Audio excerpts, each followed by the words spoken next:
but I want to be able to falsely accuse. And a pony. Hashtag MeToo Backlash. Hey, it's Prince of Queens, and in the current year, few things really get under my skin more than false allegations, on account of the fact that false allegations against men especially have seemingly reached a completely encouraged cultural epidemic as a direct result of the propaganda coming from fourth-wave feminism.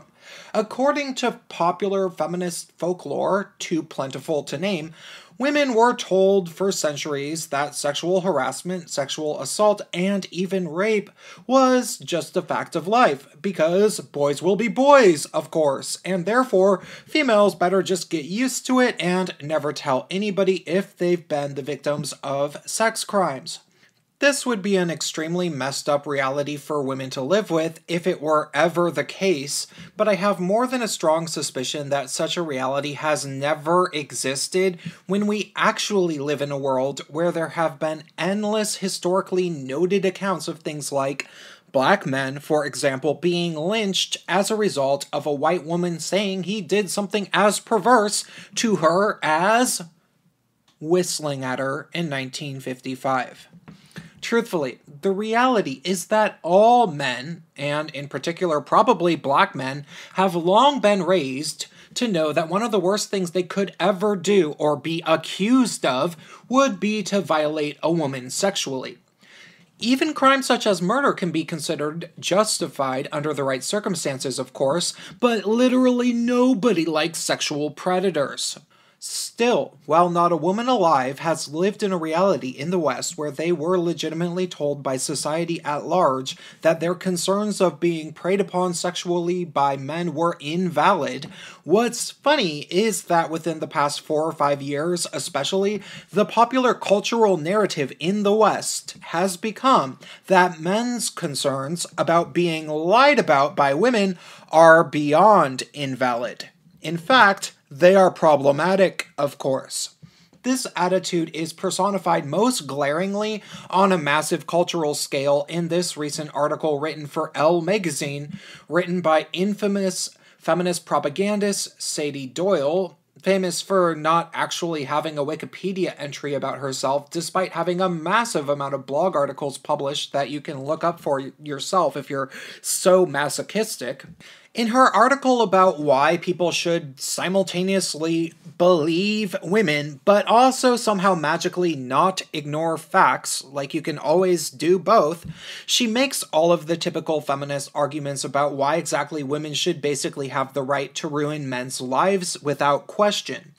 According to Sadie, something like the following: sexual misconduct allegations are good, obviously. Anybody who says otherwise is just part of the backlash against progress, of course. And we can even classify any organized pushback against things like hashtag MeToo as rape culture fighting back. Because along with the patriarchy and unlike feminism that totally isn't an organization, rape culture is very calculated and cunning.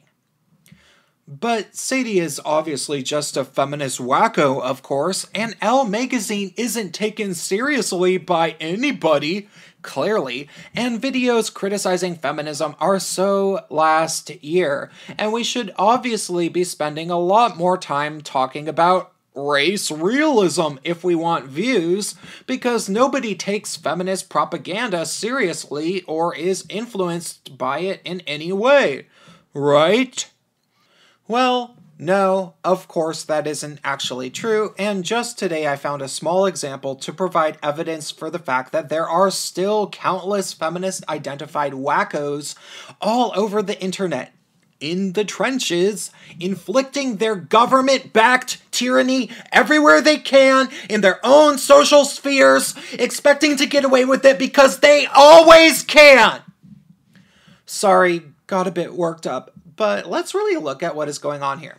See, in the following thread, which I will read out loud, we see very clearly an instance of a woman plainly illustrating that she cares about false rape allegations, seemingly exclusively on account of the fact that she worries about whether or not it will make people less inclined to believe women in the future if women keep getting caught making stuff up. And keep in mind when reading this that the guy posting this article is black and the woman making the comments that I'm reading from is white. This is all kinds of fucked up. This shit right here makes it even harder for actual rape victims to come forward.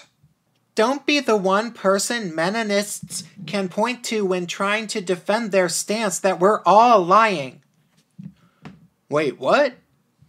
Men who try to make up high statistics about how many claims of rape are false.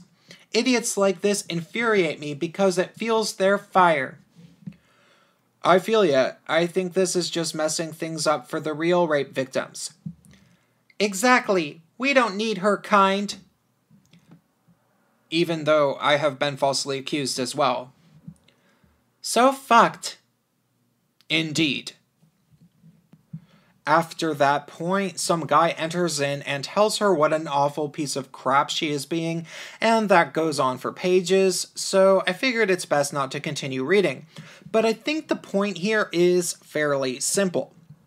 The callousness and complete and utter indifference to male life, liberty, and justice is so incredibly lost on these women that they won't even pretend to have sincere compassion for male injustice when they are presented with an easy opportunity to make themselves look like good people.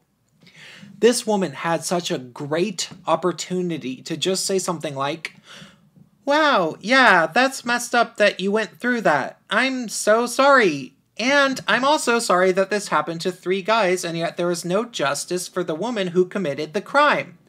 Not only is that racist, it's sexist."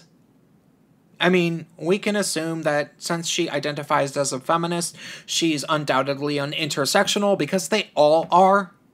There's not a feminist alive that doesn't think that feminism is going to end all racism, except for maybe the TERFs of the world or something. I don't know, but they're just wacky, you know. Let's be perfectly honest. Nobody takes them seriously.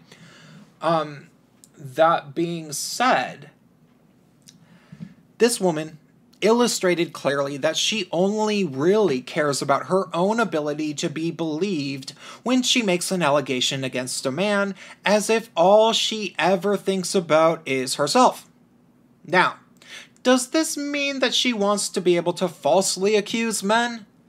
Well, I wouldn't take it so far necessarily, in spite of the fact that feminists will regularly state that men who are concerned about false allegations are actually really just men who want to be able to get away with sex crimes. Right. However, I will say that it really does not speak highly of the female half of the population that so many women regularly behave like this publicly and seemingly have no clue nor care just how awful they look as people when they do it. I suppose it's moments like these that should remind us that we shouldn't be surprised that Kathy Newman almost immediately asked Jordan Peterson, "What's in it for the women?" when they spoke about males being in crisis and potentially improving things for males. It seemed like such a ridiculous question. What's in it for the women? But that's where we are in the current year. We really do seem to have a culture that trains women to view men as tools designed for their own benefit. Nothing more. And often, they aren't even hiding it. That said, if you like this videos, please do consider donating to me on PayPal or Patreon. Links in the description. Thanks a bunch. You know, money's tight on YouTube. Did I not mention that in this video? 'Cause it is. Bye.